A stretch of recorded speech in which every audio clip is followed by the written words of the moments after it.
और बच्चे कैसे हैं। आज अब नई शुरुआत, नई जर्नी ऑफ लाइफ के साथ हम लोग स्टार्ट कर रहे हैं। और मैं यूट्यूब पे पहले नहीं आना चाह रहा था, लेकिन डिमांडिंग्स इतनी हुई बच्चों का कि सो डैट कि हमें आना ही पड़ा। हम बहुत जगह ऑफलाइन क्लासेस ले रहा हूँ और बाकी जगह पे भी हमारे चल रहे हैं दिल्ली के अंदर क्लासेस। तो हमने सोचा कि चलो भाई, इंडिया के ही बच्चे, जितने भी और भी बच्चे हमसे जुड़े और बेस्ट करने की कोशिश करें, ठीक है।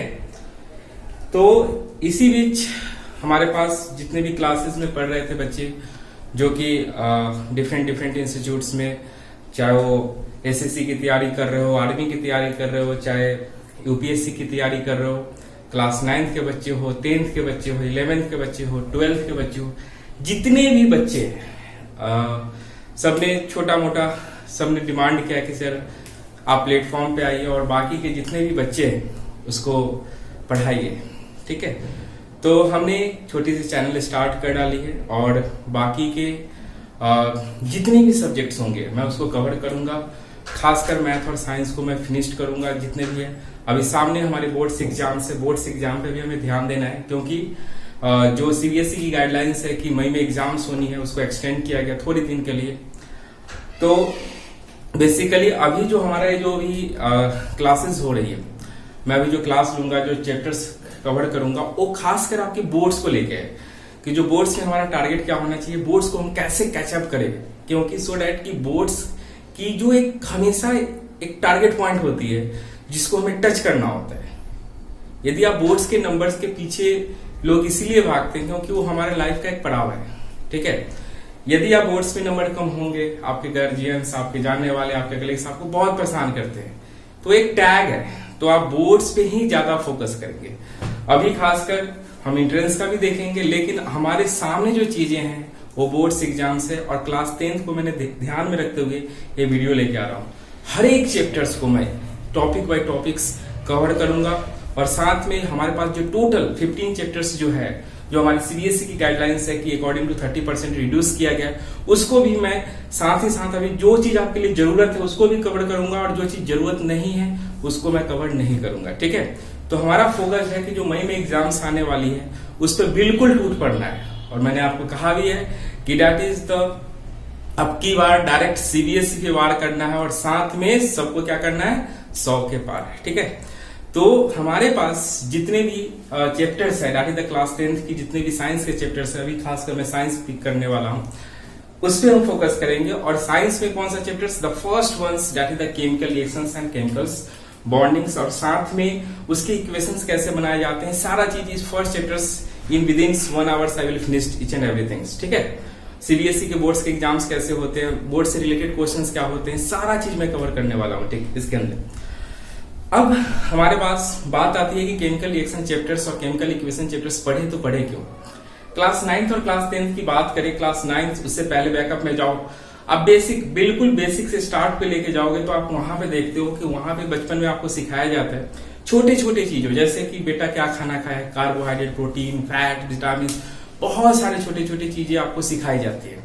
लेकिन उसका एक फिजिकल सिग्निफिकेंस नहीं होता है, केमिकल सिग्निफिकेंस आपको पता नहीं होता है, क्योंकि आप छोटे होते हो, आपको बताया नहीं जाता है। तो हम इस चीज पे फोकस करने वाले हैं कि जो सारी प्रोसेस चल रही है वो सब चीज होती कैसे है, ठीक है। एक एक चीज लेके मैं समझाऊंगा, एक एक चीज करके बताऊंगा कि चीज हो कैसे रही है, ठीक है। अब ये जो चैप्टर्स है that is the chemical equation and chemical reaction, ये दोनों जो चैप्टर्स हैं, कहने के लिए तो एक है एनसीईआरटी की पहले चैप्टर्स, लेकिन इसको आप पार्ट्स में करोगे तो दैट इज द थिंग्स। लेकिन हम एक एक चीजों को कवर करेंगे, क्योंकि इसमें एक छोटा सा यही टॉपिक्स नहीं है, इसके साथ भी बहुत सारे टॉपिक्स हैं। अब केमिकल रिएक्शंस होती क्या है, बात यहां पे आती है कि केमिकल रिएक्शंस होती क्या है। देखो, केमिकल रिएक्शंस खासकर देखा जाए तो जब कोई चीज बनती है और कोई चीज टूटती है, ठीक है। लेट सपोज एग्जांपल कि मैंने आपको कोई एलिमेंट का नाम बोला, क्लास 9th में भी आप पढ़े होंगे, ठीक है। जैसे सोडियम है, ठीक है, और इसको क्लोरीन मिला Cl। तो आप लोग क्लास 9 में पढ़े NaCl, ठीक है, NaCl आपने पढ़ा है। ये NaCl बना तो बना कैसे, ठीक है, कुछ ना कुछ इन दोनों के बीच में इंटरेक्शन हुई होगी, ठीक है। तो इंटरेक्शन क्या हुई, NaCl जो बना तो बना सोडियम और क्लोरीन से, क्या ऐसी इंटरेक्शन थी जिसके कारण NaCl बना, ठीक है। तो इसके पीछे जब क्लास 9 में थे तो आपको बोला जाता था कि इसके पास वैलेंस इलेक्ट्रॉन एक है, ठीक है, इसके पास वैलेंस इलेक्ट्रॉन कितने हैं टोटल 7, 1 2 3 4 5 6 7, और इसके साथ क्या करती है, बॉन्ड बनाती है। क्या बनाती है, ये बॉन्ड बनाती है। What do you mean by the bond, bond होता है क्या, देखो बॉन्ड जो बेसिकली देखा जाए, this is the force of attraction या रिपल्सन, ठीक है, ये फोर्स ऑफ अट्रैक्शन है या तो रिपल्सन है। अब फोर्स ऑफ अट्रैक्शन क्या मतलब, सोडियम ने क्लोरीन के साथ क्या किया है, अट्रैक्शन किया है, तब जाके क्या बना है, NaCl। मतलब इन दोनों के बीच में जो दोस्ती हुई है, यानी NaCl के बीच में जो दोस्ती, सोडियम और क्लोरीन के बीच में जो दोस्ती हुआ है, दैट इज सोडियम क्लोराइड का फॉर्मेशन हुई है, ये किसके कारण हुई है, due to the force of attraction. और यही नाम, यही वो प्रोसेस है जिसको हम क्या बोल रहे हैं, केमिकल रिएक्शंस। मतलब फॉर्मेशन ऑफ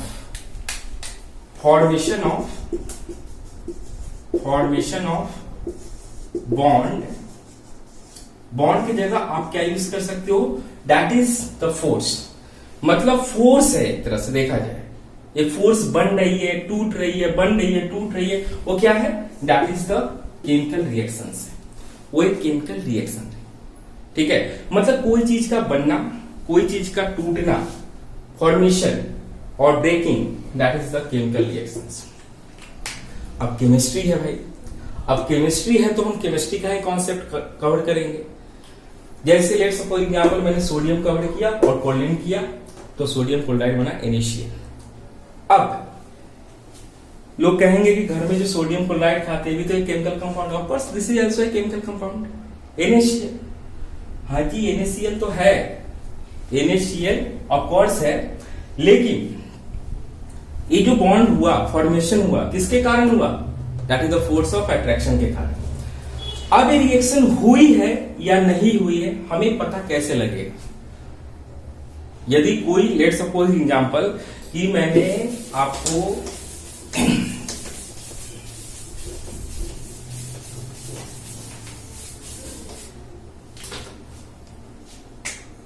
एक ग्लास दे दिया, simply in the chemistry that is called the beaker दिया, और इसमें मैंने कुछ सब्सटेंस डाल दिए, ठीक है। लेट सपोज एग्जांपल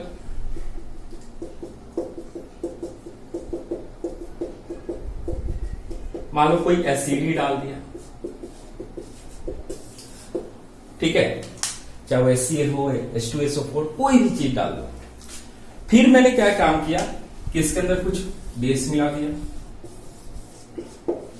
बेस कुछ भी हो सकता है, लेट सपोज एग्जांपल।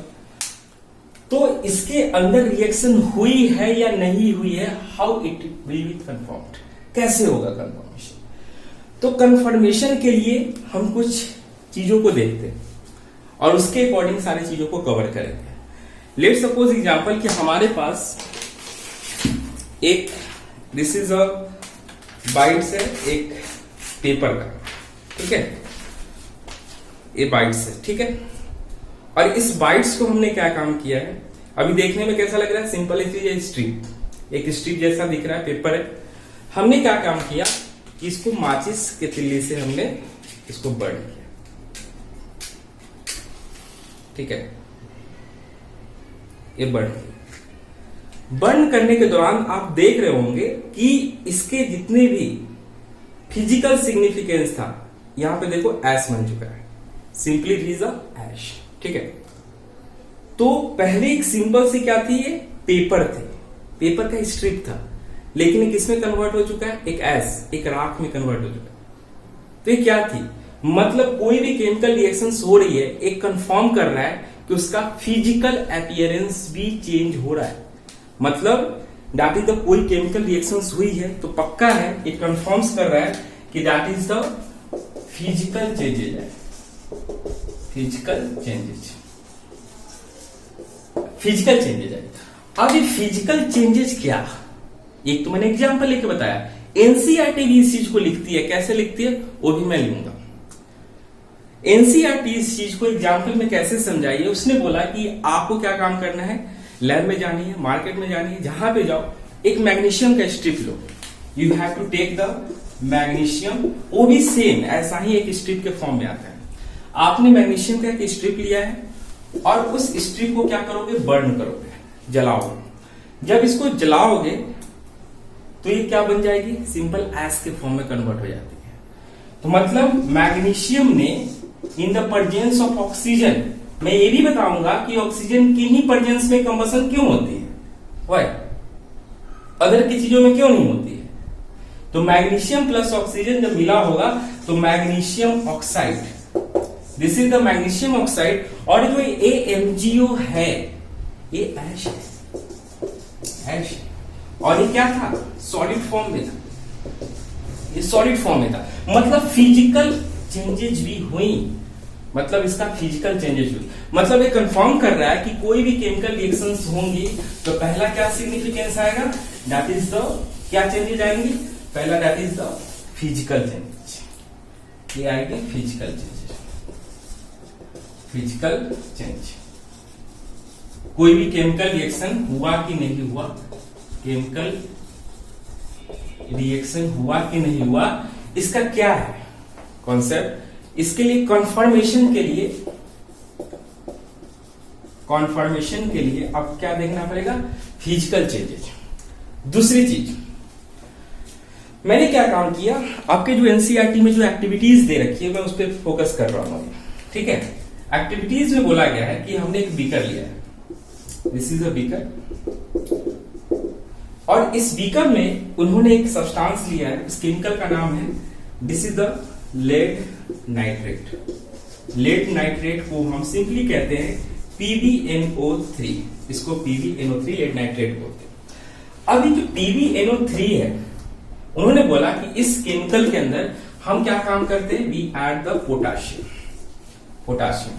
तो ऐसा देखा गया कि जो लेड नाइट्रेट की जो कलर थी ये भी चेंज हो गई, क्या हुई, colour, colour change after adding potassium. Potassium के ऐड करने के बाद कलर चेंज हो गई, मतलब पक्का इन दोनों के बीच में क्या हुआ होगा, रिएक्शन। और रिएक्शन क्या होगा हम बाद में आपको समझाएंगे क्या हुआ होगा, लेकिन मैं एक सिंपल रिएक्शन लिख देता हूं, PbNO3 plus potassium gives us KNO3 plus Pb, ठीक है। ये तो मतलब ये कंफर्म कर रहा है कि दूसरा चीज क्या है, that is change in the colour, colour change, colour change.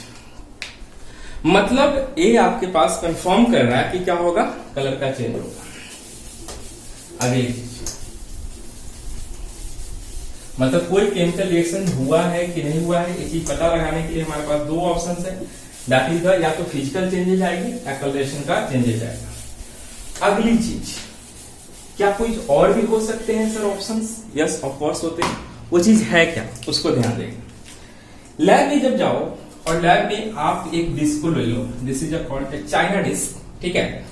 और उस चाइना डिस्क को क्या करो, उसके छोटे छोटे स्प्रिंकल्स ऑफ द जिंक रखो यहाँ पे, दिस इज द सिंपल, एक तरह से क्रिस्टल फॉर्म में देखा जाए, छोटे छोटे बाइट्स में क्या है, जिंक है, ठीक है। इस जिंक पे, इस चाइना डिस्क के चारों तरफ क्या करो, हल्के से एसिड को मिलाओ, क्या करो, एसिड को मिलाओ। जब एसिड को मिलाया गया, एसिड कुछ भी हो सकती है, HCl भी हो सकती है, या H2SO4 भी हो सकती है, या कुछ भी और भी ले सकते हो, ठीक है। तो देखा गया कि जिंक आफ्टर द रिएक्शन इसके चारों तरफ हीट जनरेट हो रही है, हीट जनरेट हो रही है, और साथ में ये गैस यहां से इवॉल्व भी हो रही है। और गैस का इवोल्यूशन कैसे होता है वो बाद में बताया जाएगा ड्यूरिंग द एक्सपेरिमेंटल डाटा, वो एक्सपेरिमेंट करके हम बता देंगे आपको, ठीक है।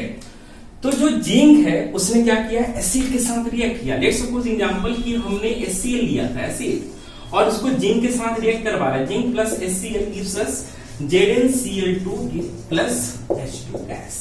ये हाइड्रोजन गैस इवॉल्व होती है। और साथ में एक चीज और, दैट इज द हीट। मतलब इसके चारों तरफ क्या हुई है, जनरेट, हीट जनरेट हुई है, हीट जनरेट हुई है। मतलब कोई भी केमिकल रिएक्शन हुआ है कि नहीं हुआ है, एक तीसरा जो प्रोसेस है जिससे हम पता लगा सकते हैं, simply we call it is the generation of heat, और in simple we can say that is the change in temperature. क्या बोलते हैं इसको, चेंज इन टेम्परेचर। मतलब टेम्परेचर में चेंज होना बच्चे। मतलब यदि कोई चीज टेम्परेचर में चेंज आ रही है, मतलब ये कंफर्म करता है कि केमिकल रिएक्शन हुआ है। मतलब आपके पास तीन चीजें आ चुकी है कि केमिकल रिएक्शन हुई या नहीं हुई है, दैट इज कॉल्ड द, पहला जो आपके पास क्या है, फिजिकल चेंजेस।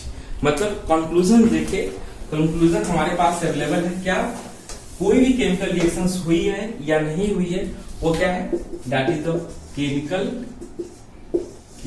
रिएक्शन हुई या नहीं हुई है। इसको पता लगाने के लिए पहले क्या होगा, फिजिकल चेंजेस, दूसरा क्या है, colouration changes, and third one आपके पास मैंने भी दिया, चेंज इन टेम्परेचर। एनसीईआरटी एक और चीज को लिखती है, simply we call it is the smell का इफेक्ट होना। नो डाउट हर एक रिएक्शन पे नई चीज फॉलो नहीं कर सकते हैं, लेकिन यदि आप इस तीन चीजों को आप लिख देते हैं पेपर में, ये बेसिकली देखा जाए तो 2 मार्कर क्वेश्चंस में या 1 मार्कर क्वेश्चंस में ये पूछे जाते हैं कि कोई भी केमिकल रिएक्शन हुआ है या नहीं हुआ है, ये पता कैसे लगाएंगे, इसके लिए आपको चीज कवर करना पड़ेगा। ठीक है, ये बातें होंगी। ये हमारा था केमिकल रिएक्शन। अब जब केमिकल रिएक्शंस हो गई, आपके एनसीईआरटी में कुछ एक्टिविटीज दे रखी है, वो एक्टिविटीज 1.1 में भी चीज मेंशन किया गया है। एक वर्ड मिली थी एनसीईआरटी में, बर्नर, सब जानते हो, ठीक है, सारे बच्चे जानते हैं कि बर्नर क्या होता है, लेकिन एक एनसीईआरटी में वर्ड है जिसको बोलते हैं simply called, it is the spirit lamp. मैं चाहता हूं इस पे बता दूं, स्प्रिट लैम्प। स्प्रिट लैम्प होती क्या, देखो बच्चे, स्प्रिट लैम्प सिंपल क्या है, इसको हम अल्कोहलिक लैम्प भी बोलते हैं। क्या बोलते हैं इसको, अल्कोहल लैम्प भी बोलते हैं। एक क्या होता है कि एक जार होता है, इस जार के अंदर अल्कोहल को डाला जाता है और यहाँ पे एक बत्ती जिसको बोलते हैं लगा दिया जाता है, और यहां से फिर क्या होती है, बर्न की जाती है, धीरे धीरे क्या होती है, बर्निंग होते रहती है। तो इसके थ्रू भी हम यूज कर सकते हैं। बस एक वर्ड मैंने, स्प्रिट लैम्प क्या होती है, एक नया वर्ड्स आपके लिए एनसीईआरटी में थी, तो मैंने आपको समझा दिया। अगली चीज देखते हैं कि जो केमिकल रिएक्शंस होती है, केमिकल रिएक्शंस के लिए मैंने क्या क्या प्रोसीजर होते हैं, क्या क्या चीजें हैं, उस चीज को मैंने आपको समझा दिया। अब जो हमारे पास नेक्स्ट टॉपिक है, जिसको हम बोलते हैं chemical equations. What do you mean by the chemical equations. आपके पास केमिकल इक्वेशंस होती है, क्या होती है, इसके बारे में मैं आपको समझाता हूं। देखो, कोई भी केमिकल रिएक्शंस होती है तो बहुत सारी चीजें चेंजेज हो रही होती है साथ में, जो मैंने आपको बताया अभी। उसमें से 3 जो मेन पॉइंट थी मैंने आपको समझाया। चौथा भी एनसीईआरटी लिख रखी है, that is the change in colours states, ये भी चीजें, change in that is the evolution of gas, ये भी बहुत सारी चीजें हैं। लेकिन हमें फोकस क्या करना है, जो हमारे मेन पॉइंट्स है उस पर फोकस करना है, क्योंकि बोर्ड बहुत नजदीक है। अब केमिकल इक्वेशंस क्या, केमिकल इक्वेशंस क्या, देखो, जो इंटरनेशनल ऑर्गेनाइजेशन है अप्लाइड केमिस्ट्री की, वो ये सोचती है, चाहे हमारे वर्ल्ड के जितने भी साइंटिस्ट हैं वही चीज सोचते हैं, केमिकल रिएक्शन तो बहुत लगातार प्रोसेस हो रही है, इतनी सारी जो वास्ट प्रोसेस हो रही है, क्या इसको सिंपल एक इक्वेशन के फॉर्म में बता सकते हैं कि सो डैट कि हमारा जो काम लेंदी है उसको आसानी से हम क्या करें, रिप्रेजेंट कर पाए। तो बहुत सारे लोगों ने क्या किया, इसके नोटेशन फाइंड आउट करने की कोशिश कर दी है और उस केमिकल इक्वेशन को रिप्रेजेंट करना शुरू कर दिया। अब हमारे पास जैसे लेट्स सपोज एग्जांपल कि मैग्नीशियम की भी स्ट्रिप की मैंने बात की थी, जिक्र की थी। तो यदि मैग्नीशियम किसके प्रेजेंस में, ऑक्सीजन के प्रेजेंस में रिएक्ट किया था, तो क्या प्रोडक्ट बनाया था, मैग्नीशियम ऑक्साइड, मैग्नीशियम ऑक्साइड बनाया था। तो एक क्या है, केमिकल इक्वेशन है, लेकिन हम इसको elemental forms that is the in the scientific notation के साथ भी हम इसको लिखेंगे, ठीक है। Mg that is the magnesium, oxygen O2 and magnesium oxide Mg। अब हमारे पास केमिकल जो इक्वेशंस होता है, यदि आप देखो इस क्वेश्चन को ध्यान से, मतलब इस इक्वेशन को ध्यान से देखोगे तो आपको लग रहा होगा कि मैंने कुछ बीच में एक एरो बनाई है। सिंपली ये जो आपको एरो दिखाई दे रही है, दिस इज एरो। इस एरो के लेफ्ट हैंड साइड को, जो लेफ्ट हैंड साइड दिखाई दे रही है, इसको बोलते हैं simply we call reactant. Reactant मतलब जो रिएक्ट करता है, केमिकल रिएक्शन में टेक पार्ट करता है कि सो दैट की रिएक्शन क्या हो, प्रोसीड हो। तो केमिकल रिएक्शंस के लिए, प्रोसीजन के लिए क्या होना पड़ेगा, रिएक्टेंट को यूज करना पड़ेगा। और ये जो आपको एरो के बाद आपको दिखाई दे रही है, this is called the product. इसको क्या बोलते हैं, प्रोडक्ट बोलते हैं। तो जो एरो के पीछे आपको दिखाई देंगे उसको क्या बोलेंगे बाबू, रिएक्टेंट, और जो एरो के बाद आपको दिखाई देंगे उसको क्या बोलते हैं, प्रोडक्ट।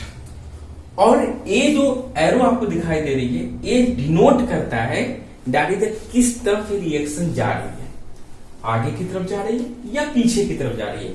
यदि मैं यही एरो को पीछे की तरफ बनाता तो ये रिएक्टेंट ए हो जाता, प्रोडक्ट ए होता। मतलब it signify that, this arrow signify that the way of the reactions. Simply क्या रिप्रेजेंट करता है, वे ऑफ रिएक्शन, मतलब किस तरफ रिएक्शन जा रही है, सिंपली। नाउ अब बात करते हैं कि जो केमिकल रिएक्शंस है, आपके पास मैग्नीशियम और ऑक्सीजन आपस में मिलकर मैग्नीशियम ऑक्साइड बना। In simply we can say that is the Mg plus O2 gives us Mg। अभी मैंने कोई बैलेंसिंग नहीं की है तो छटपटाने की कोई भी जरूरत नहीं है। अभी मैं केवल आपको समझा रहा हूं केमिकल इक्वेशंस। मतलब केमिकल इक्वेशंस होती क्या थी, केमिकल इक्वेशंस का मतलब क्या है, मतलब कोई भी रिएक्शंस को एक इक्वेशनल फॉर्म में रिप्रेजेंट करना केमिकल इक्वेशंस है। सिंपल सा, to represent a chemical reactions in the equational way, that is the chemical equations. ठीक है, उसको हम क्या बोलते हैं, केमिकल इक्वेशंस बोलते हैं। अब अगले टॉपिक पे आते हैं। अब जब राइटिंग करते हैं, ये हमने राइट किया है, केमिकल इक्वेशंस को राइट किया है कि ये मैग्नीशियम है, ऑक्सीजन है, गिव्स अस द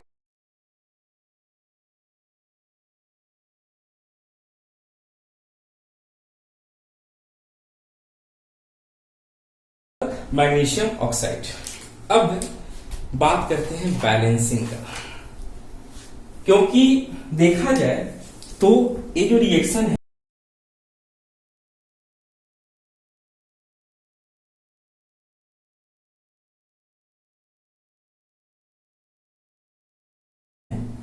मैग्नीशियम और ऑक्सीजन, मैग्नीशियम में केवल एक एटम आपको दिखाई दे रही है और ऑक्सीजन का दो एटम O2 है ना बच्चे, O2 है ना, और दिस इज द MgO। तो यहां पे केवल ऑक्सीजन एक है और यहां पे ऑक्सीजन क्या है, दो है। मतलब रिएक्टेंट साइड ऑक्सीजन कितने हैं, दो, और प्रोडक्ट साइड केवल ऑक्सीजन एक है। मतलब ये केमिकल रिएक्शन तो हो तो क्या है, प्रोसीजर हो चुकी है, लेकिन अब ये बैलेंस नहीं है। बैलेंसिंग का मतलब ये होता है कि जो रिएक्टेंट साइड और प्रोडक्ट साइड क्या होनी चाहिए, number of atom should be same. Number of atom should be क्या होना चाहिए, सेम होना चाहिए। तभी हम बोलेंगे that is the magnesium oxide जो है वो क्या है, नोडल प्रोडक्ट्स जो है वो both side that is the atoms of the magnesium and oxygen as well as इधर मैग्नीशियम और ऑक्सीजन का नंबर क्या होगा, सेम होगा। तभी हम बोलेंगे कि दिस रिएक्शन इज बैलेंस्ड। अब बैलेंसिंग का बहुत सारे टेक्निक्स होते हैं। बैलेंसिंग का क्या होता है, बहुत सारे टेक्निक्स होते हैं। अब टेक्निकली देखा जाए तो आप जो क्लास 10th में जो बैलेंसिंग का टेक्निक है उसको हीट एंड ट्रायल मेथड बोलते हैं। हीट एंड ट्रायल मेथड इसीलिए बोलते हैं क्योंकि हम कोई हाइड्रोजन ऑक्सीजन वगैरह ऐड करके हम नहीं कर रहे, क्योंकि क्लास 11th में आप जाओगे तो वहां पे बहुत सारे टेक्निक आपको समझाया जाएगा। Acid base methods, that is the different other technique, hydrogen को ऐड करो, ऑक्सीजन को इधर से मतलब रिमूव करो, मतलब वहां पे टेक्निकली आपको चीजों को समझाया जाएगा। लेकिन यहाँ पे आपको क्या करना है, you have to focus only on the way of the hit and trial method to balancing the chemical equations. अब इस पे हम दैट देते हैं। और एक याद रखना है सीबीएसई का, यहां तक में ज्यादा क्वेश्चन तो आते नहीं है, बट याद रखना कि एक जो मैंने ऊपर अभी बात की कि that is the chemical reactions हुआ, तो उसके क्या क्या ऐसे चीज है जिससे हम पता लगा सकते हैं कि रिएक्शंस हुई भी है या नहीं हुई है। लेकिन अब जो मैं टॉपिक पिक करने वाला हूं that is the balancing of chemical reaction. हर साल का पेपर का आप रिकॉर्ड उठा के देख लो, एक नहीं तो 2 क्वेश्चन पक्का रहते हैं कि बैलेंसिंग क्या है। बैलेंसिंग के क्वेश्चन 4 क्वेश्चन होंगे, 2 नंबर बना देंगे, हाफ मार्क्स के क्या बोलते हैं कि 1 मार्क्स के क्वेश्चन बैलेंसिंग के लिए आ जाते हैं। और बैलेंसिंग का क्वेश्चन का जो होता है मार्किंग आपके हाथ का होता है, मतलब जितना बैलेंसिंग कर सकते हो करो, मजे लो, क्योंकि ये आपके हाथ का नंबर होता है। साइंस का एक एक नंबर आपके लाइफ के टर्निंग पॉइंट होती है। तो so you have to learn the how to balance the equation. मैं केवल एक वर्ड बोलूंगा, उसी में सारा आंसर है, उसी में आंसर है। बैलेंसिंग करना बाएं हाथ का खेल होता है, लेकिन इसको बहुत लोग हुआ बना देते हैं कि नहीं भाई balancing is very vast thing. No, NCERT केवल एक लाइन लिखी है, उसी में सारा आंसर है। ठीक है, अब चलते हैं how to balance the reactions.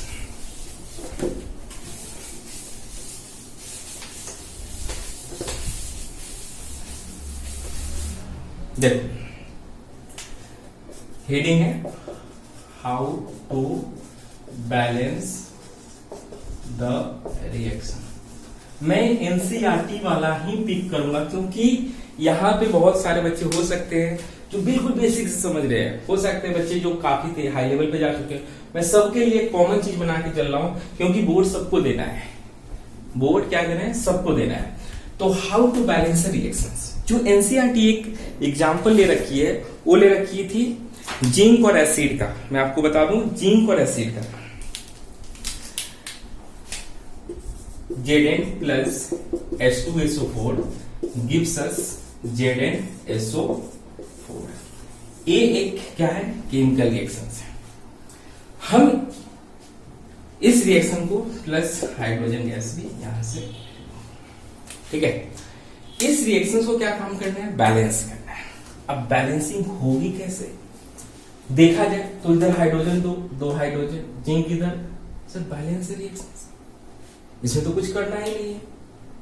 इसमें जिंक देखो इधर कितने हैं, रिएक्टेंट में 1, प्रोडक्ट में भी 1, सल्फेट SO4 कितने हैं, 1, इधर भी 1, हाइड्रोजन भी कितने, 1, बैलेंस। एनसीईआरटी एक रिएक्शन जो है आयरन को वाटर के साथ रिएक्ट करवाया है। अभी मैं नहीं बताऊंगा कि वो स्टीम है कि कोल्ड वाटर है कि क्या है, हम केवल ये देखेंगे कि वो बैलेंसिंग हो कैसे रही है, क्योंकि जो टॉपिक जहां पे पढ़ाया जाए आपको वहीं पढ़ना चाहिए। इससे क्या होगा कि आगे का टॉपिक आप करोगे ना तो पीछे का टॉपिक खराब कर दोगे। तो सो यहां पे Fe plus H2O gives us Fe3O4 plus यहां से क्या जाएगा, हाइड्रोजन गैस। ठीक है, अब तुम देखो यहाँ पे ऑक्सीजन 4 है, यहाँ पे ऑक्सीजन 1 है, यहाँ पे आयरन 1 है, यहाँ पे 3 है। अरे सॉरी, तो बहुत बड़ा हानिकारक वाला चीज हो गया। मतलब ये आयरन डिफरेंट हो चुका है, ऑक्सीजन डिफरेंट हो चुका है। इतना बड़ा रिएक्शंस को बैलेंस करे तो करे क्या, चुटकी का खेल है, कुछ नहीं करना है। याद रखना है सबसे टर्निंग पॉइंट है क्वेश्चन। क्या करना है आपको, कुछ नहीं करना है, केवल एक चीज देखना है, दैट इज पूरे रिएक्शन में सबसे ज्यादा एटम किसका है, बस ये देखना है। चाहे वो रिएक्टेंट साइड हो या प्रोडक्ट साइड, केवल ये देखना है। कोई 1 मिनट सोच ले इस पे कि रिएक्टेंट साइड में और प्रोडक्ट साइड में किसकी सबसे ज्यादा है। ये नहीं आइडिया किसी को नहीं है तो आप देखो, यदि आप देखोगे तो यहां पे ऑक्सीजन सबसे हाईएस्ट नंबर पे, ऑक्सीजन कितने हैं, सबसे हाईएस्ट नंबर में। तो ऑक्सीजन हाईएस्ट कितना है, 4 है। अब बाकी किसी भी एटम को देख लो, 4 से ज्यादा है ही नहीं इसमें, 4 से सब कम ही है।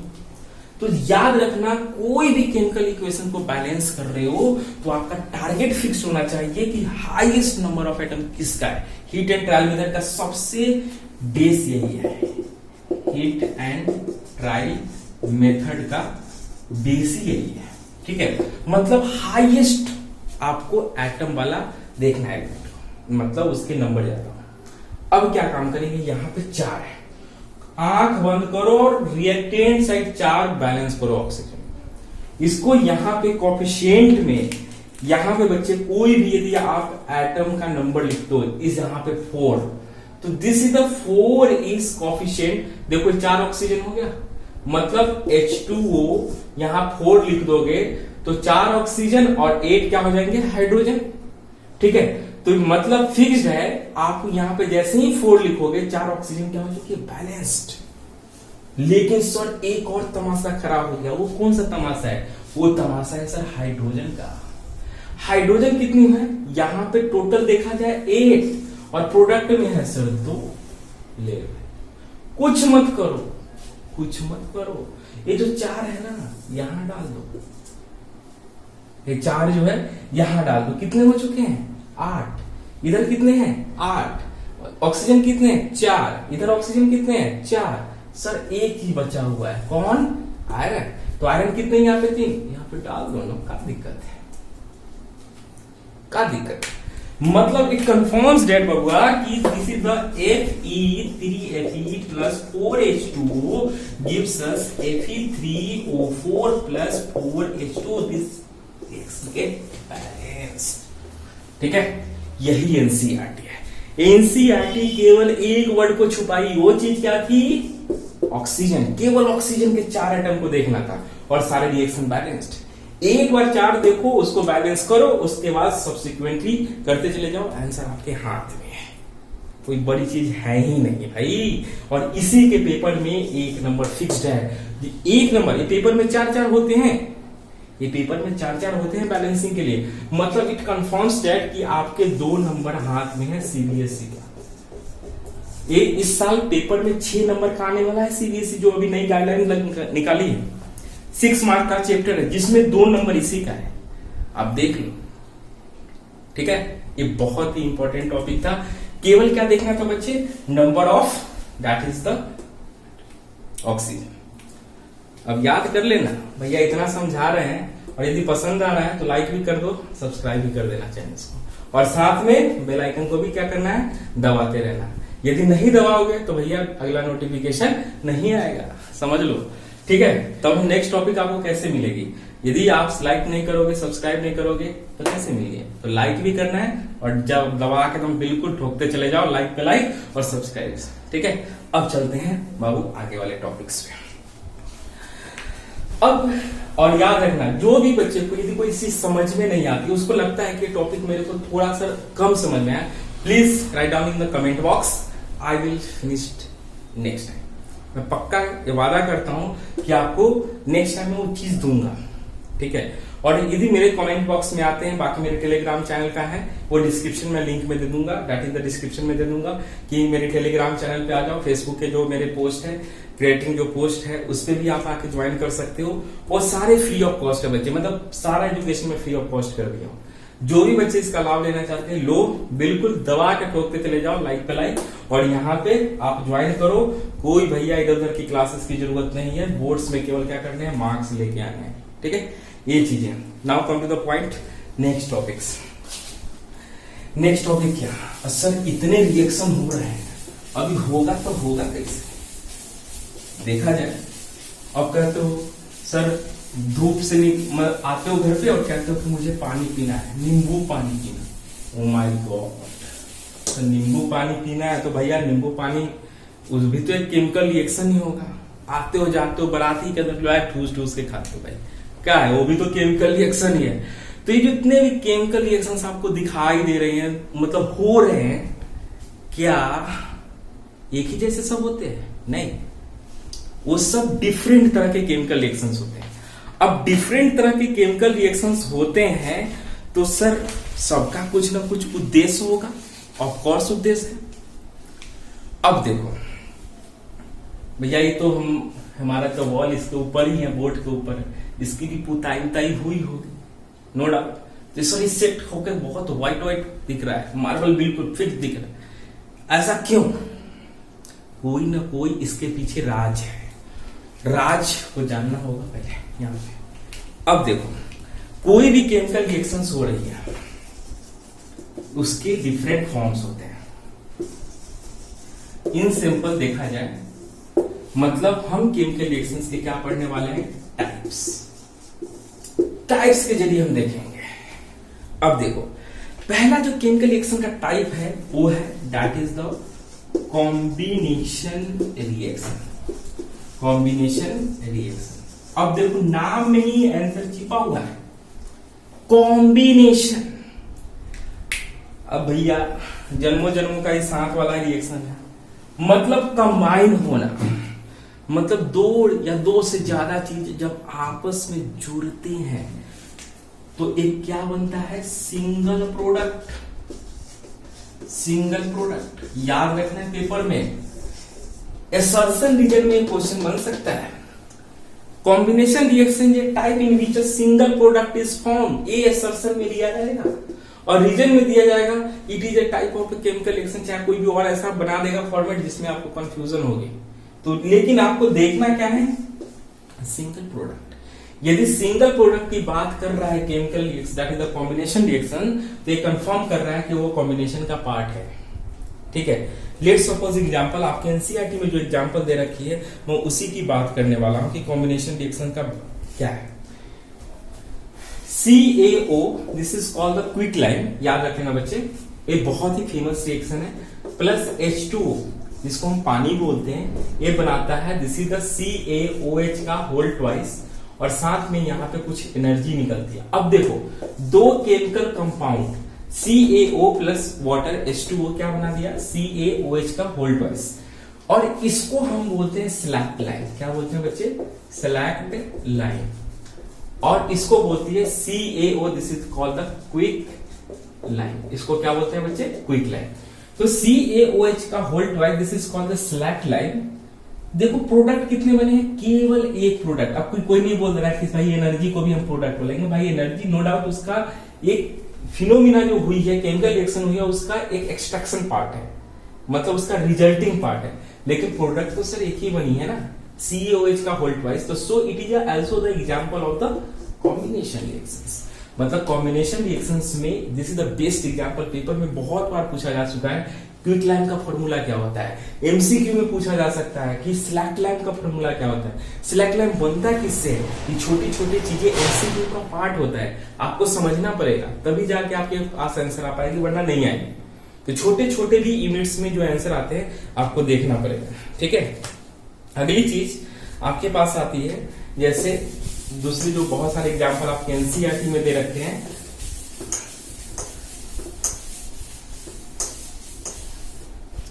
This is carbon plus oxygen gives us the CO2।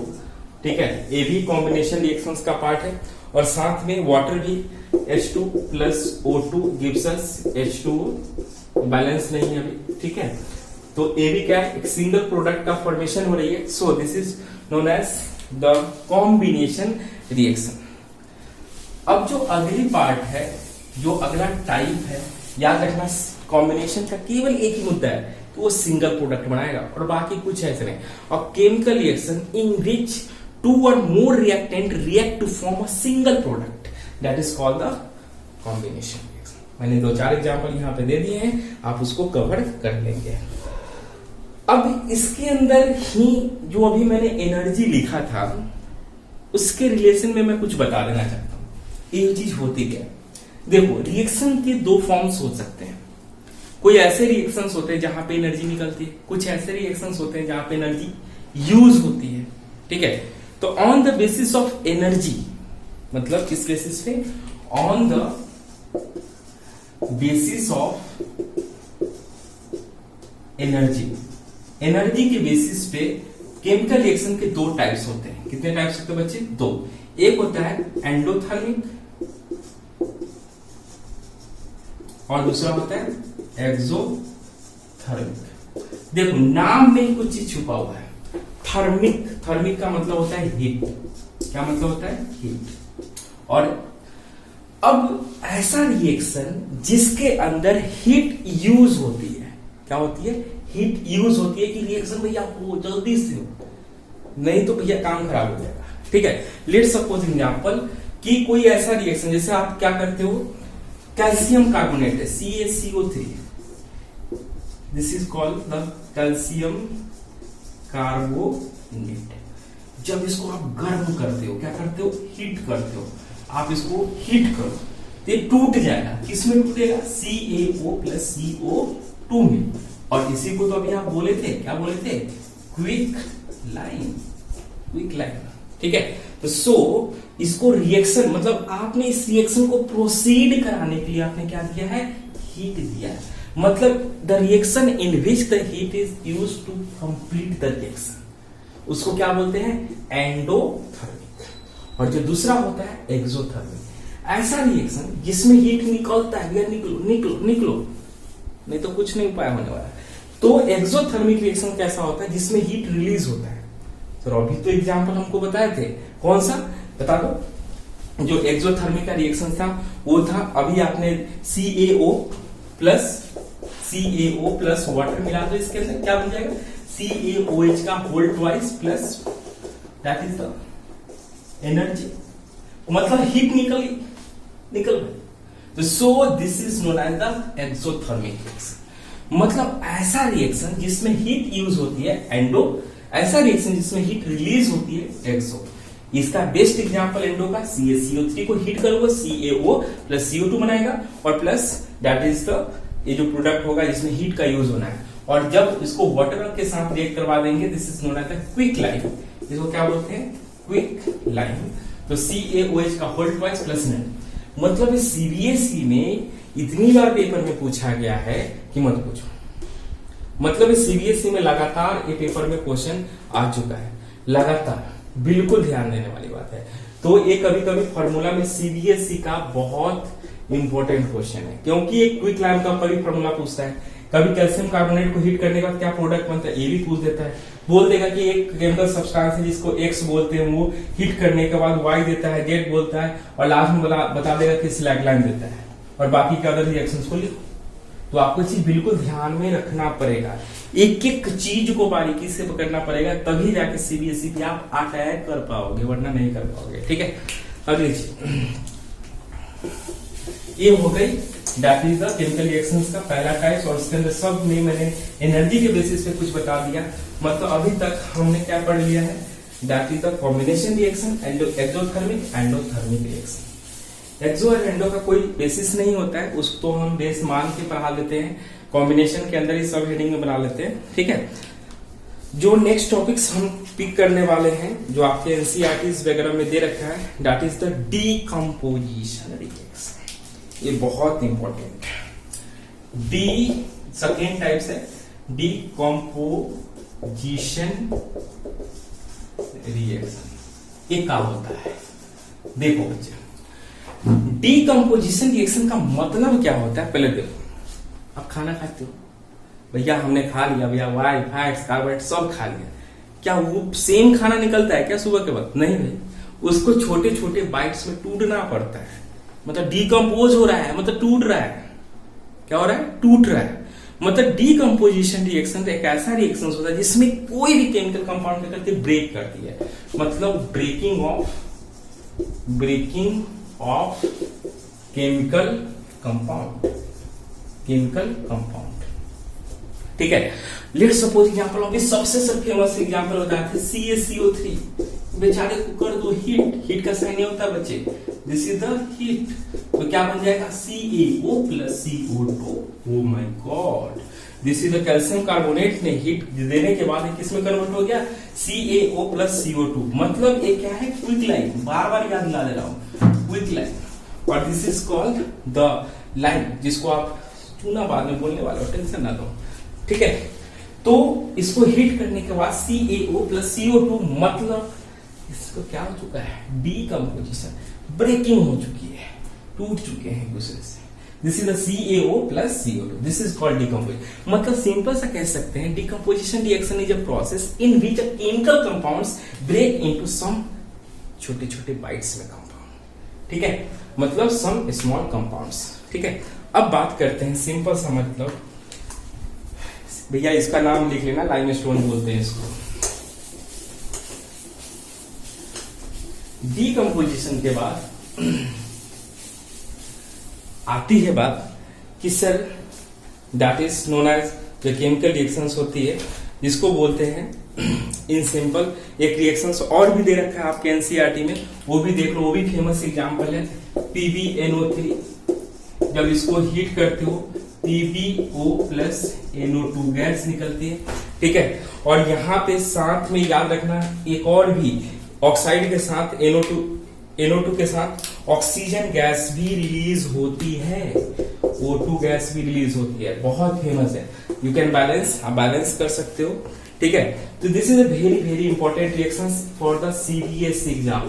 ये CBSE प्रीवियस ईयर में बहुत बारे रिएक्शंस आ चुकी हैं। ये रिएक्शन थोड़ा फेमस इसलिए हो जाता है क्योंकि इसके जो प्रोडक्ट्स बन है ना ऑक्सीजन, बहुत सारे बच्चे इसको और इसको बना के छोड़ देते हैं। तो so this is the O2 जो गैस यहां से रिलीज हो रही है, this is very very important. Now हम बात करते हैं कि कुछ हमारे डेली लाइफ में भी यूज होने वाले केमिकल कंपाउंड्स है, जैसे दो एग्जांपल मैं देने वाला हूं। एक का नाम है AgCl सिल्वर क्लोराइड और दूसरा का नाम है दैट इज AgBr। उससे जाने से पहले एनसीईआरटी का सबसे हॉट क्वेश्चन, क्या बोलते हैं भैया, हॉट क्वेश्चंस, ठीक है। हॉट क्वेश्चन को भी देख लेते हैं कि हॉट क्वेश्चंस क्या है। देखो डीकम्पोजिशन के भी बहुत सारे टाइप्स होते हैं जो आपके एनसीईआरटी में दे रखा है, केवल मैं उसको फोकस करूंगा। टाइप्स में लिखा नहीं है कहीं, लेकिन उसके एक्टिविटी में भी क्वेश्चन घुसा रखा है। क्या घुसा रखा है उसको देखो पहले।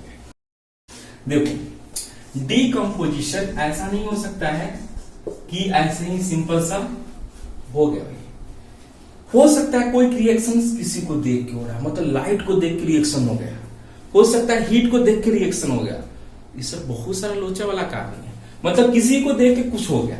सिंपल सा मतलब है डीकम्पोजिशन हो सकता है हीट के कारण हो, इसको बोलते हैं थर्मल डीकम्पोजिशन, ठीक है। हो सकता है लाइट के कारण डीकम्पोज हो गया, हमको भी लाइट देख रहा है, हो सकता है हमको भी तोड़ दे। दिस इज कॉल्ड द, इसको बोलते हैं this is the photo decomposition. इसको फोटो केमिकल भी डीकम्पोजिशन बोलते हैं, फोटो केमिकल डीकम्पोजिशन। और जो तीसरा भैया शौक मारता है झटका, वो कौन सा होता है, दैट इज द इलेक्ट्रिसिटी। तो दिस इज कॉल्ड इलेक्ट्रोलिसिस भी कभी कभी बोलते हैं, इलेक्ट्रोलिटिक डीकम्पोजिशन। क्या बोलते हैं उसको, इलेक्ट्रोलिटिक डीकम्पोजिशन। इसको क्या बोलते हैं, इलेक्ट्रोलिटिक डीकम्पोजिशन। एनसीईआरटी में तीनों का एग्जांपल दे रखा है, लेकिन आपको पकड़ना पड़ेगा। थर्मल मतलब फिर वही चीज आ गई सर, हीट, मतलब जो हीट के कारण, अभी तो बताया था CaCO3 को जब हीट करते हो तो CaO प्लस CO2 हो गई प्रोडक्ट।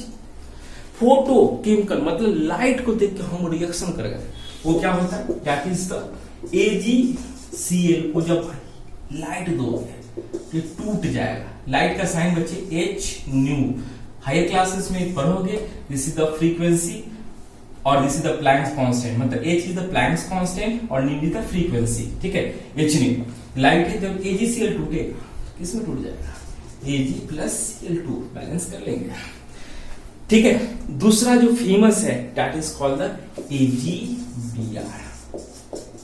ये किसमें टूटता है, Ag प्लस Br2 में, इसमें टूट जाता है, बहुत फेमस है।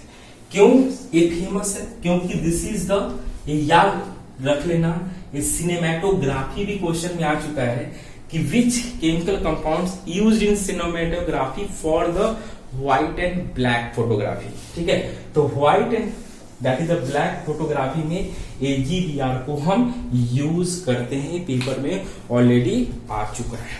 अब जो सबसे खतरनाक वाला पोर्शन आना है वो होता है दैट इज द आपका इलेक्ट्रोलिटिक डीकम्पोजिशन। देखो इलेक्ट्रोलिटिक डीकम्पोजिशन क्या होता है, ये एनसीईआरटी ने बहुत उसके क्वेश्चन में ही क्वेश्चन पूछ डाले हैं। ठीक है, उसको मैं चाहता हूं आपको समझा दूं, बहुत इंपॉर्टेंट है वो। मैं एनसीईआरटी मेरे पास अभी अवेलेबल है। एनसीईआरटी का आपके पास जो पोर्शन है वो है that is the activity number 1.7। Activity number 1.7 में एक एक्टिविटी है, उसको देखो। एक दैट इज द बीकर है। इस बीकर में क्या किया गया है, एक रॉड को डाला गया है, ठीक है, और एक रॉड को डालने के बाद क्या किया गया है कि दैट इज द, इसको एक बैटरी के सप्लाई से जोड़ दिया गया है। This is the anode and cathode, battery के साथ इसको जोड़ दो, ठीक है। अब उसमें ये इलेक्ट्रोड्स है और ये वाटर है, ठीक है। अब anode this is the positive, cathode this is the negative, ठीक है। इसमें क्या किया गया है कि एक बीकर में इसको रखने के बाद एक ट्यूब लिया गया, ठीक है, टेस्ट ट्यूब। 2 ट्यूब लिए गए ऐसे, और इस ट्यूब में वाटर को डाल के इस पर से उल्टा ऐसे डाल दिया गया, ठीक है। अब इसमें जो मेन चीज याद रखना है कि इसमें इलेक्ट्रोलिसिस हो रहा है, मतलब इलेक्ट्रो मतलब इलेक्ट्रिसिटी, लिसिस मतलब ब्रेकडाउन, मतलब in the presence of electricity water get split, ठीक है, मतलब H2O gate split in H2 plus O2। अब सर इसको बैलेंस भी तो करना पड़ेगा, कैसे बैलेंस करेंगे? 2 देखो, इसके हर एक लाइन में क्वेश्चन आता है। एनसीईआरटी एक क्वेश्चन दे रखी है, मैं उस क्वेश्चन को रिपीट कर देता हूं। Is the volume of gas collected at the same of the test tube is, जो है वो बोथ केस में, बोथ टेस्ट ट्यूब में हाइड्रोजन का अमाउंट क्या, वॉल्यूम जो है वो सेम होता है क्या ऑक्सीजन के रिस्पेक्ट में? नहीं होता है। याद रखना कि अमाउंट ऑफ यानी volume of hydrogen is the twice than the oxygen. Oxygen से क्या होता है? ट्वाइस होता है, याद रखना। मतलब volume of hydrogen is twice than the oxygen. Oxygen से ट्वाइस होता है, मतलब 2:1।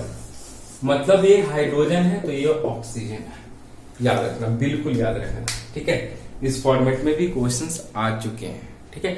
और एक बार बार पेपर में पूछे जाने वाला है, इसका अमाउंट को लेके क्वेश्चन आता है, और इसके इलेक्ट्रोड्स वगैरह पे जो हाइड्रोजन गैस इवॉल्व हो रही है उसको लेके एक क्वेश्चन आता है। इसका एक पॉप अप साउंड वाला भी मैं अगले क्लासेस दैट इज द उसमें क्या बोलते हैं आपको, एसिड बेस एंड सॉल्ट में, इसको मैं कराऊंगा, ठीक है।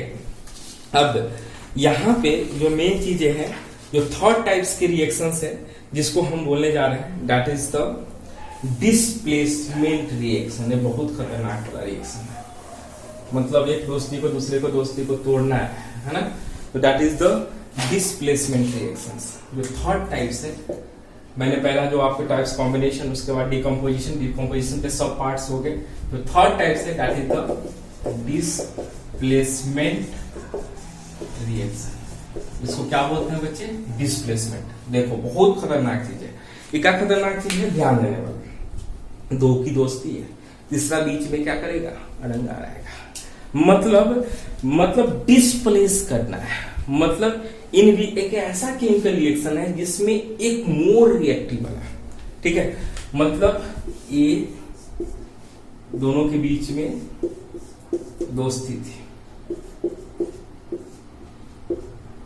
ठीक है, इन दोनों के बीच में दोस्ती थी, और तीसरा इसको देख रहा था, बल्ला हमको मौका मिलेगा हम तोड़ देंगे, इसको देख रहा था, आया इसको किया, चल भैया मेरे साथ चल। मतलब इसने ए, बी और सी, ए इज पता नहीं चल ही गया होगा, बी इज समझ में आ गए, सी ने बोला कि ना भैया, सी बहुत दुश्मनी था बी से, बोला कि ना कोई उपाय नहीं है, डी के साथ हम तुमको नहीं देखना चाहते हैं, ए के साथ लगाना शुरू किया। अब जैसे ही इसने इसके साथ फ्रेंडशिप शुरू की और इसके साथ बना लिया इसने, मतलब सी ने वही काम किया, मतलब दोस्तों का खल्ला तोड़ दिया और बेचारा बी इधर घूम रहा है, कोई उपाय नहीं। तो सो डिस्प्लेसमेंट रिएक्शन कैसी रिएक्शंस होती है जिसमें एक मोर रिएक्टिव एलिमेंट्स क्या करती है, डिस्प्लेस करती है लेस रिएक्टिव एलिमेंट्स को। अब इसका जो आपके पास एनसीईआरटी है उसमें मैं आपको बहुत फेमस जो एग्जांपल्स है उसको मैं समझाना चाहता हूं, क्योंकि पेपर में बार बार यही क्वेश्चंस आ रहे हैं, क्योंकि बैलेंसिंग वाले पोर्शन से भी और साथ में एग्जाम्पल बेस्ड भी क्वेश्चन आते हैं। एक एग्जाम्पल आपके पास एनसीईआरटी में दे रखी है, वो मैं एक नहीं है, काफी है, 2-3 है, लेकिन एक एक करके मैं दिखा रहा हूं। Fe plus CuSO4 gives us FeSO4 plus this is the copper। Copper के साथ इसकी दोस्ती थी, बोला चल बेटा तू यहां से निकल, मेरा रिश्ता बनने दे। पेपर में तो रिएक्शन तो आएगा ही आएगा, ठीक है, लेकिन ध्यान देने वाली बात है ऐसे रिएक्शंस नहीं आते हैं, इसके कलर को भी लेके क्वेश्चंस पूछे जा रहे हैं आजकल की डेट में। तो Fe जब इसको रिएक्ट करेगा, याद रखना है CuSO4.5H2O, ये जो कलर होती है क्रिस्टल कलर होती है और इसकी कलर जो होती है वो ब्लू होती है, तो इसी को इसको हम बोलते हैं ब्लू विट्रॉल, ठीक है, ब्लू विट्रॉल बोलते हैं। तो मतलब अब याद करो जो अभी मैंने तुरंत टॉपिक पढ़ाया कि कोई भी केमिकल रिएक्शन होगी तो सर क्या होगा, कलर का चेंज। अब ए क्या बन चुका है, FeSO4। अब इसकी जो कलर होती है हल्की हल्की see that is the greenish colour होती है, ठीक है, ग्रीन कलर होती है। मतलब Fe में CuSO4 के जो Cu है उसको क्या जा, कोई उपाय नहीं है। मतलब this iron displaces the Cu from the copper sulfate and from the FeSO4, this is also the salt and this is the element copper, ठीक है, एक रिएक्शंस होती है। दूसरा आपके पास एनसीईआरटी में जो रिएक्शंस है वो है Pb का, Pb plus CuCl2 gives us PbCl2 plus copper। मतलब Pb ने भी किसको हटा दिया, कॉपर। बेचारा कॉपर ऐसा ही घूमते फिरते रहने वाला इंसान है, इसका कोई भी उपाय नहीं है, ठीक है। तो ये आपके पास एनसीईआरटी का बहुत फेमस एग्जांपल था। Zn वाला भी देख लो, Zn plus CuSO4 gives us ZnSO4 plus Cu। ये 3 बहुत फेमस है, ये पेपर में आ सकते हैं, ठीक है, ठीक है, ये बहुत फेमस है, पेपर में आ सकते हैं, याद रखना, ठीक है। हर एक में आप देखो तो सब में कॉपर कॉपर कॉपर बन गए। अगली चीज होती है that is the double displacement reaction, मतलब लेन देन, तू उसको लेके जा मैं उसको लेके जा, ठीक है, मतलब दैट इज द लेन देन।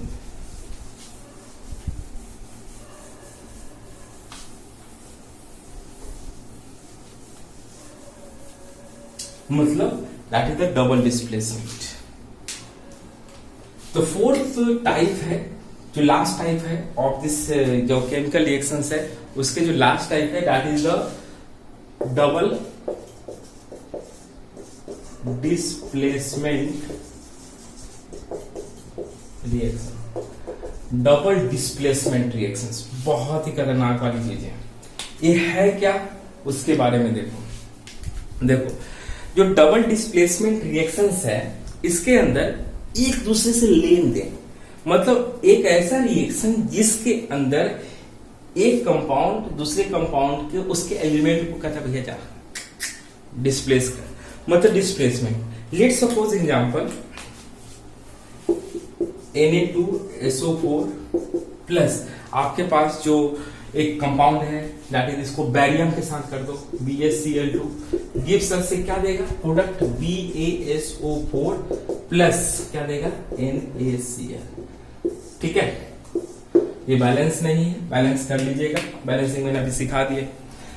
ध्यान दो कि ये जो रिएक्टेंट है Na2SO4 this is a salt, ए भी सॉल्ट है, ए भी सॉल्ट है और ए भी सॉल्ट है, सब सॉल्ट है। ये रिएक्शन बहुत फेमस है और याद रखना सीबीएसई 2021 में क्वेश्चन आएगा, फिक्स्ड है। ये बहुत इंपॉर्टेंट रिएक्शन है। मतलब Na2SO4, इसमें ध्यान देने वाली बात यह है कि जो सॉल्ट है Na2SO4 एंड BaCl2 जब ये रिएक्ट करते हैं तो BaSO4 जो बनता है ना, याद रखना ये बनता है PPT। मतलब इसको आप रिएक्शन करवाओगे ना ये बीकर में डाल के, तो लास्ट में ना यहाँ पे रेसिड्यू अमाउंट्स ऑफ BaSO4 बन जाता है, जम जाता है यहाँ पे। ठीक है, आपने देखा होगा जब दही वगैरह बनाते हो और उसको पानी में डाल दो तो देखना दही जाके नीचे जम जाती है, बैठ जाती है। तो so this is the BaSO4 जो प्रेसिपिटेट हो चुका है, मतलब जम चुका है, मतलब दिस इज द प्रेसिपिटेट। और जब इस तरह के रिएक्शंस होते हैं जिसमें प्रेसिपिटेट बनता है, प्रेसिपिटेट बनता है, पीपीटी बनता है, इसको बोलते हैं प्रेसिपिटेशन रिएक्शन। पेपर में आता है question, what do you mean by the precipitation reaction. Precipitation ऐसा रिएक्शन होता है जिसके अंदर सॉलिड रेसिड्यू अमाउंट्स लास्ट में क्या हो जाता है, बच जाता है, जमा हो जाता है रिएक्शन के अंदर। और उसका सबसे फेमस एग्जांपल है Na2SO4। ये तो प्रेसिपिटेशन है सर, डबल डिस्प्लेसमेंट का है। देखो डबल डिस्प्लेसमेंट ये है कि बैरियम ने किसके साथ रिएक्शन किया, सोडियम को बोला कि तू जा और सोडियम इसको बोला कि तू जा, मतलब लेन देन हुआ। बैरियम ने सल्फेट के साथ दोस्ती किया और सोडियम ने कोलिन के साथ दोस्ती किया और लास्ट में जो प्रोडक्ट बना NaCl प्रोडक्ट बना। ये बहुत ही इंपॉर्टेंट रिएक्शन था, पेपर में आ सकता है, याद रखना। अब हमारे पास जो टॉपिक्स है वो है that is the oxidation and reduction का टॉपिक। जो ऑक्सीडेशन एंड रिडक्शन का टॉपिक है उसको मैं देखता हूं, एनसीईआरटी के अकॉर्डिंग ही चलेंगे, क्योंकि एनसीईआरटी में हमें फोकस रखना है कि ऑक्सीडेशन क्या होती है, रिडक्शन क्या होती है। देखो सिंपल सा मतलब है, ज्यादा उधर जाने की जरूरत ही नहीं है, क्योंकि इधर उधर ज्यादा जाओगे आपको पेपर में नंबर कम आएंगे, क्योंकि भटकने का कोई फायदा ही नहीं। जो बेसिक डिफिनेशन है उस पर चलो, ऑक्सीडेशन एंड रिडक्शन ये होता क्या है। देखो ऑक्सीडेशन का मतलब क्या है। देखो जब कोई ऐसा केमिकल सब्सटेंसेस है जिसमें ऑक्सीजन ऐड होता है उसको क्या बोलते हैं, ऑक्सीडेशन। मतलब उसका ऑक्सीडेशन हुआ है और जिससे ऑक्सीजन हट जाता है, हाइड्रोजन ऐड हो जाता है, उसको बोलते हैं रिडक्शन हुआ है। अब मैं आपको सामने एक एग्जांपल देता हूं। देखो अभी आपने रिएक्शन पढ़ा था मैग्नीशियम। मैग्नीशियम ने क्या किया था, ऑक्सीजन के साथ रिएक्ट किया था, क्या बनाया था, MgO। तो मैग्नीशियम ने क्या किया है, ऑक्सीजन गेन किया। देखो प्रोडक्ट में क्या है, ऑक्सीजन है, मतलब मैग्नीशियम गेन द ऑक्सीजन। क्या किया बच्चे, गेन ऑक्सीजन। जब गेन करता है, ऑक्सीजन को गेन करता है, तो याद रखना इसका क्या हुआ होगा, ऑक्सीडेशन। तो ऑक्सीडेशन का सिंपल सा मतलब होता है जब कोई भी एलिमेंट या एटम ऑक्सीजन को गेन करता है। केवल 10वीं लेवल पे बता रहा हूं, हायर क्लासेस में इसका कॉन्सेप्ट अलग है, वो इलेक्ट्रोनेगेटिविटी, फिर चार्ज, फिर बहुत सारी चीजें हैं, दैट इज दैट। अब यहां पे आपको ये फोकस रखना है, जब कोई भी एटम्स यदि ऑक्सीजन को अपने पास बुलाता है तो याद रखना इसने अपना इलेक्ट्रॉन को लॉस किया होगा, पक्का गारंटी है, तभी आप बुलाया होगा, वरना ऑक्सीजन ऐसे आने वाला भी नहीं है। वो खैर हायर क्लासेस में। अभी क्या करना है, ऑक्सीडेशन का मतलब होता है जब कोई भी एटम अपने ऑक्सीजन को क्या करता है, दैट इज द गेन करता है, तब उसको बोलते हैं, उसको क्या हुआ है, उसका ऑक्सीडेशन। मतलब मैग्नीशियम का क्या हुआ है, ऑक्सीडेशन हुआ है। अब रिडक्शन में आपको बताता हूं, रिडक्शन का दैट इज द एग्जांपल। अब रिडक्शन क्या होती है, जो आपके एनसीईआरटी में दे रखी है, CuO। अब CuO के साथ आपके साथ रिएक्शन में दे रखी है H2, तो प्रोडक्ट क्या बनेगा, प्रोडक्ट बनेगा, आपको भी पता है, Cu प्लस H2। ध्यान से देखो, इसने अपना ऑक्सीजन को क्या किया, टाटा, जाओ, मतलब इसको ऑक्सीजन अपना निकाला है, मतलब CuO को हटाया, मतलब CuO ने अपना ऑक्सीजन को लॉस किया। और किसको, जैसे ही इसने ऑक्सीजन का लॉस करेगा, मतलब ये कंफर्म्स कर रहा है कि दैट इज द, इस CuO का क्या हुआ होगा, रिडक्शन, मतलब इस CO का क्या हुआ होगा, रिडक्शन, तभी तो CO बना। लेकिन दूसरी लैंग्वेज में ये भी कह सकते हैं H2O का ऑक्सीडेशन हुआ होगा, क्योंकि उसने ऑक्सीजन को गेन किया है, दैट इज द H2O का ऑक्सीडेशन। ठीक है, अब अगली चीज ध्यान देने वाली बात है, अब आपके पास एनसीईआरटी में बहुत ही फेमस एग्जांपल दे रखा है, वो दे रखा है ZNO एंड कार्बन के साथ रिएक्शन। ठीक है, ZNO plus C gives us Zn plus CO, ये आपके एनसीईआरटी का बहुत फेमस एग्जांपल। तो याद रखना है फेमस है, सीबीएसई में, सीबीएसई 2021 में आ सकता है, पेपर में आएगा कि ZNO एक केमिकल रिएक्शन दे देंगे, पूछेगा इसमें कौन ऑक्सीडाइज हो रहा है, कौन रिड्यूस हो रहा है, क्या हो रहा है, बस ये पूछते हैं। ध्यान से देखोगे तो जिंक ऑक्साइड ने क्या किया है, अपना ऑक्सीजन बोला जा सिमरन तू जिंदगी जी ले, वो वाली कहानी है। तो इसका क्या होगा, ऑक्सीडेशन हुआ, सॉरी रिडक्शन हुआ। ठीक है ना, इस कार्बन ने क्या किया, ऑक्सीजन को गेन किया, तो इसका क्या हुआ होगा, ऑक्सीडेशन, ऑक्सीडेशन हुआ। याद रखना, लाइक भी दबाना है, ऐसे नहीं चलेगा। तो दिस इज द ऑक्सीडेशन हुआ होगा, मतलब जिंक ऑक्साइड का रिडक्शन, क्योंकि देखो ऑक्सीजन लॉस कर दिया, और कार्बन का क्या हुआ होगा, दैट इज ऑक्सीजन, क्योंकि इसने ऑक्सीजन गेन किया। अगली चीज ध्यान देने वाली बात है, जो एनसीईआरटी का सबसे फेमस एक रिएक्शन है जो पेपर में बार बार आ सकता है, ये आ भी चुका है, ये रिएक्शन तो फेमस था ही, लेकिन साथ में एक और है, MnO2 plus HCl gives us MnCl2 plus H2, यही होगा, प्लस साथ में एक और भी प्रोडक्ट बनेगा Cl2। ध्यान दो, मैग्नीशियम ऑक्साइड और यहां पे दैट इज द HCl है, यहां पे पेपर में क्वेश्चन आ जाता है कभी कभी कि ये हो कैसे प्रोडक्ट में, नो डाउट। याद रखना कि थोड़ा कॉन्सेप्ट से बियॉन्ड है, लेकिन एनसीईआरटी ने एग्जांपल दे रखा है, एनसीईआरटी ने क्या किया है, एग्जांपल दे रखा है। अब सर इसमें ऑक्सीजन को क्या किया है, लॉस किया है, पक्का इसका क्या हुआ होगा, रिडक्शन। ठीक है, इसका क्या हुआ होगा, रिडक्शन, इसने लॉस किया है, और किसने गेन किया है, HCl ने, इसका क्या हुआ होगा, ऑक्सीडेशन। ये पेपर में आ चुका है क्वेश्चन, और यदि पेपर में बार बार आ रहा है तो फिर फेमस है, ये सीबीएसई में बहुत इंपॉर्टेंट क्वेश्चन है। एक छोटा सा एग्जाम्पल में दे रखा है, अब मैं इसका निचोड़ बताता हूं। मतलब कोई भी ऐसा रिएक्शन जिसमें ऑक्सीडेशन हो, रिडक्शन हो, एक सिंपल सा नाम दे देते हैं, that is simple called redox reaction.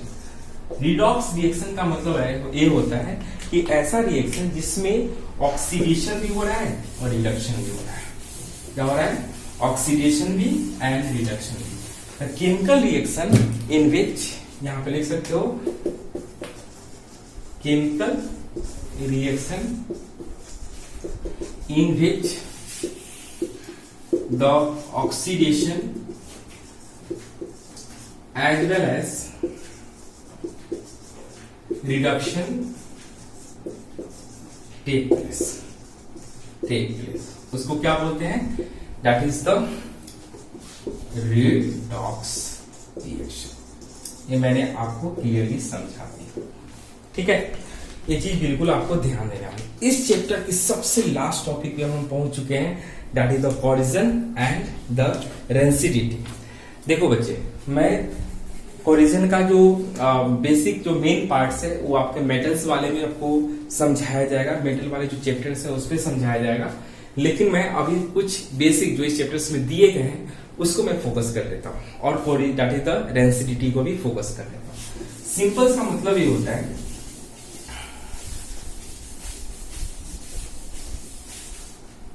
Simple सा मतलब होता है, कोरिजन का मतलब होता है कि जब कोई भी मेटल एसिड के प्रेजेंट में, मॉइस्चर के प्रेजेंट में, या दैट इज द कोई लिक्विड ऐसा है जो उसको क्या करता हो, रस्ट मतलब कॉज करता हो, उसको कोराइड कर देता है, खराब कर देता है। आपने देखा होगा बरसात के मौसम में आपके जो पैंट्स वगैरह है, जो रॉड वगैरह है घर के अंदर, वो उसकी कलर ही चेंज हो जाती है, उस पर पतली सी परत लेयर चढ़ जाती है। What is this? ये जो चीजें हैं खासकर ये एक मेटल का कोरिजन है, ठीक है। मतलब कोई भी मेटल है और वो किसी भी अल्कली हो, दैट इज द एसिड हो या कोई बेस हो या कोई मॉइस्चर हो, उसके प्रेजेंस में अपने आप को डिस्ट्रॉय कर देता है, उसको हम कोरिजन बोलते हैं। आपके नो डाउट एक है एनसीईआरटी में ही देख रखा है, corrosion of iron simply be called it is the rusting.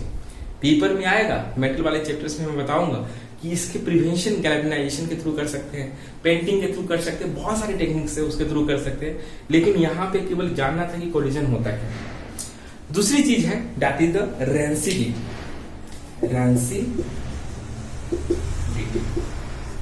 Rancidity क्या है? आपने घर में देखा होगा कि कोई भी चिप्स वगैरह की एक आपने खरीद के लेके आया, लेज वगैरह कुछ भी खरीद के लेके आते हो और उसको एक दो बाइट्स आपने खाया, उसका ओपन करके ऐसा यदि मान लो गलती से रह गई बेड पे तो छूट जाते हैं। उसके कुछ देर बाद जाते हो तो बिल्कुल नरम सी हो जाती है, कुरकुरे पता नहीं क्या बन चुका होता है। ये क्या है भैया? तो ये प्रॉब्लम क्या है? देखो उसमें जो फैट था, उसमें जो ऑयल्स थे, बाकी जो अदर केमिकल थे, वो क्या हो चुके हैं? ऑक्सीडाइज। क्यों? क्योंकि आपके नीचे इसके अंदर मॉइस्चर होता है और उसके प्रेजेंस में क्या हुआ? दैट गेट ऑक्सीडाइज हो चुका है। मतलब सिंपल सा मतलब है, रेंसिडिटी का मतलब ये है कि जब कोई भी ऑयल है चाहे फैट्स है, वो क्या होता है? ऑक्सीडाइज हो जाता है इन the presence of the moistures वगैरह। इसको हम क्या बोलते हैं? That is called the rancidity. वो रेंसिड हो चुका है, वो नरम पड़ चुका है, कुरकुरे लाए थे वो बन चुका है कुछ और, उसको रेंसिडिटी बोलते हैं। अब रेंसिडिटी का सर प्रिवेंशन पेपर में बहुत फेमस है, 1 मार्क के क्वेश्चंस में आ चुका है कि how to prevent the rancidity. यदि मान लो कोई आप चिप्स की जो क्रैकर्स की जो थैली है उसके अंदर यदि आप नाइट्रोजन को भर देते हो, नाइट्रोजन गैस या कोई भी that is the noble gas को फिल कर देते हो, तो याद रखना ये एज सच रहेगा। आप मार्केट में जाते हो कुरकुरे वगैरह खरीदते हो तो उसमें भी सेम चीज होती है, दैट इज द N2 और बाकी की कुछ मतलब नोबल गैस, सो दैट उसको प्रिवेंशन मिले, उसको प्रिवेंशन मिले, ठीक है। ये बहुत ही इंपॉर्टेंट होती है, ठीक है बच्चे। ये मेरा एक लेक्चर था केमिकल रिएक्शंस के, एंड केमिकल रिएक्शंस के साथ साथ मैंने टॉपिक्स कंप्लीट कर दिए। आपके सीबीएसई के लिए बहुत इंपॉर्टेंट था। यदि आपको ये चीज पसंद आई है तो लाइक कर दो, सब्सक्राइब कर दो, और नेक्स्ट वीडियो में जब लेके आऊंगा दैट इज द ये जो टॉपिक्स है वो बहुत इंपॉर्टेंट है। वो चैप्टर्स फिजिक्स का भी हो सकता है, केमिस्ट्री का भी हो सकता है और बायो का भी हो सकता है। मैं नोटिफिकेशन डलवा दूंगा, दैट इज वो आ जाएंगे आपके पास। मेरे चैनल को सब्सक्राइब कर दो, लाइक कर दो और बेल आइकन को भी प्रेस कर दो कि सो दैट कि नेक्स्ट वीडियो जब आएंगे तो आपके पास तुरंत पहुंच जाएंगे, ठीक है। और इस चैनल को सब्सक्राइब कर दो कि सो दैट आप अच्छे से अपना well education before the board exams I will complete each and every lines. और बाकी इसके जो आपके नोट्स है और इसके एज वेल एज इसके प्रीवियस ईयर के क्वेश्चंस, आपके इन टेक्स्ट क्वेश्चन, एक्सरसाइज क्वेश्चन सारे डिस्क्रिप्शन में मेरे टेलीग्राम चैनल के लिंक गिवन है, और साथ में फेसबुक का पेज, इंस्टाग्राम का पेज, एवरीथिंग गिवन है। वहां से जाके आप फ्री ऑफ कॉस्ट डाउनलोड कर सकते हो और वहां पे मैंने सारा कुछ डाल दिया है, इस सारे चैप्टर्स के notes, previous year questions, everything. So keep Joy, enjoy the life and enjoy the chapter. Thank you.